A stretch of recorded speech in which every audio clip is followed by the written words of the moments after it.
जय श्री राधे, रामकृष्ण हरी, जय हरी।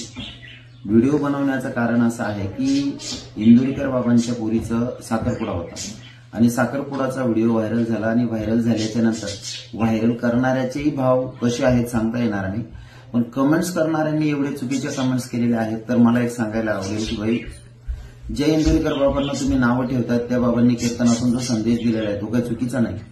तुमची जर ऐपत असेल तर तुम्ही लाखोने खर्च करू शकतात, पण ऐपत नसेल आणि व्याजाचे पैसे उचलून जर तुम्ही पोरींचे लग्न करत असाल तरी कुठेतरी चुकतंय। हे सांगणं जर तुम्हाला चुकीचं वाटत असेल तर मग ते चुकीचं आहे।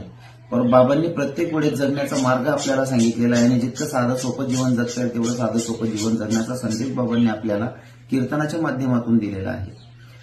आणि बाबांच्या पोरीचा साखरपुडा आहे। पहिले तर बाबा कीर्तनातून बोलून गेले की माझ्या पोरीचा साखरपुडा आहे। जे हिंदू असतील त्यांना कळत असेल की जर पोरीचा साखरपुडा असेल तर पोरीचे मायबाप कपडे घेत नाही, कपडे घेणारे तिकडे नवरदेवाकडचे असतात।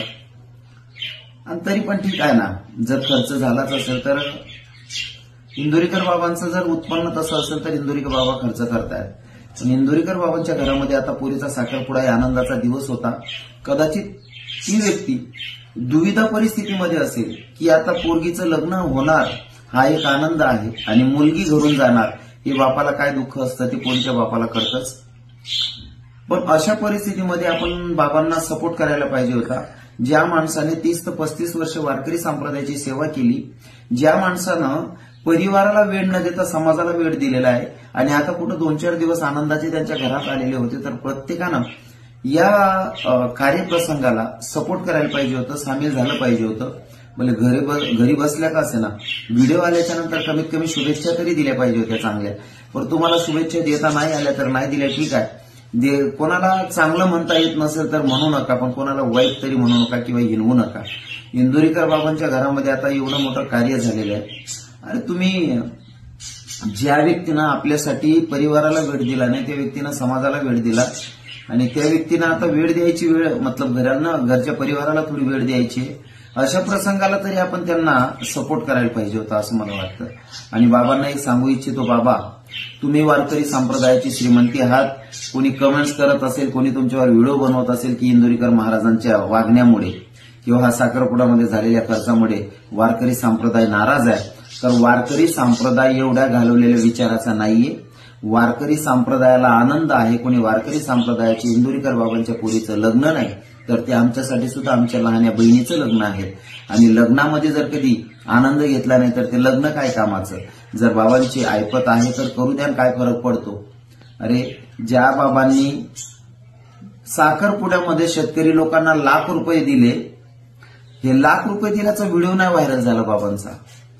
म्हणजे जेव्हा जेव्हा महाराज काही चांगलं काम करतात तेव्हा महाराजांचं ते सांगितलं जात नाही, पण कुठं चुकल्याच्या नंतर त्याच्यावर बोटं ठेवतात आणि याच्यामुळेच तर आपण मागं राहिलो असं मला वाटतं। कदाचित मी पण तुमच्यापेक्षा ज्ञानमानाने कमीच असेल, ऐकणाऱ्या श्रोत्यांनाही सांगेल मी खूप कमी असेल तुमच्यापेक्षा, पण माझी विनंती असेल दादा जगा आणि जगू द्या। काय ना, बाबांना दोष देण्यापेक्षा तुम्ही स्वतःला एकदा प्रश्न करा, बाबा चुकले आहेत का?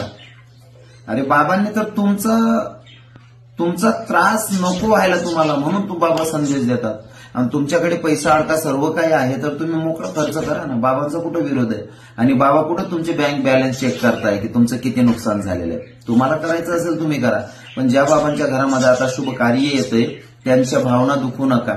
कारण हे आता इंदुरीकर बाबांचा पोरीचा साखरपुडा होता। इंदुरीकर बाबांच्या पोरीचा साखरपुड्यात जर असं असेल तर एखाद्या गरीबाचं जर काही कार्य असेल तर तुम्ही असंच करणार आहात का? आता प्रत्येक महाराजांना तुम्ही बदनाम करायला बसलेत का? अरे त्या महाराजांनाही मन आहे, त्यांनाही परिवार आहे, त्यांना पण परिवाराला वेळ द्यावा लागेल, परिवारासाठी करावं लागेल। जर इंदुरीकर बाबांनी आपल्या पोरीला आनंद वाटेल असं जर 1-2 लाख रुपये खर्च केले असतील तर काय वावगं ठरलंय। आणि बाबांना सांगेल, बाबा तुम्ही एक वाक्य वापरून गेलात कीर्तनातून की मी आता कीर्तन करणार नाही, फेटा बांधणार नाही। बाबा तुम्ही वारकरी संप्रदायाची श्रीमंती आहेत आणि तुमच्याकडनं आम्ही बऱ्याच गोष्टी अशा शिकतो की काही विषयांना इग्नोर कसं करायचं हे आम्ही तुमच्याकडनं शिकतो बाबा। आणि तुम्ही थांबणं हे आमच्यासाठी खूप मोठं दुःख आहे। हे वाक्य सुद्धा तुम्ही वापरू नका, कारण आम्हाला सर्वांना पूर्ण महाराष्ट्राला तुमची गरज आहे। बाबा या लोकांच्या नादी लागणं म्हणजे आपण सरळ सरळ आपला वेळ वाया घालवणंच आहे. नाहीतरी पण तरी मला समाजाला सांगणं आहे, तुम्ही बाबांना ट्रोल करण्यापेक्षा, बाबांना टार्गेट करण्यापेक्षा बाबांचं कार्य बघा. ज्या महात्म्यानं धर्मासाठी काम केलेलं आहे त्या बाबांचा विचार करा आणि असं बोलून त्यांना दुखवण्यापेक्षा त्यांना सुखद शब्दानं जर आनंद देता येत असेल तर बाबांना किंवा आमच्या दिदीला शुभेच्छा देऊन पण हा आनंद व्यक्त करता आला असता. आणि अजूनही वेळ गेलेली नाही. सगळ्यांना विनंती असेल की कुठंतरी बाबांना टार्गेट करणं थांबवा. आणि तुम्हीच जर का धर्माच्या प्रचारक लोकांना जर त्रास देत असाल तर मग पुढे काय होईल तुम्ही विचार करा. बाबांच्यामुळे किती पोरं, तरुण पोरं निर्व्यसनी झालेत, किती पोरं पोरींवर परिवर्तन होत आहे, हा विचार करा.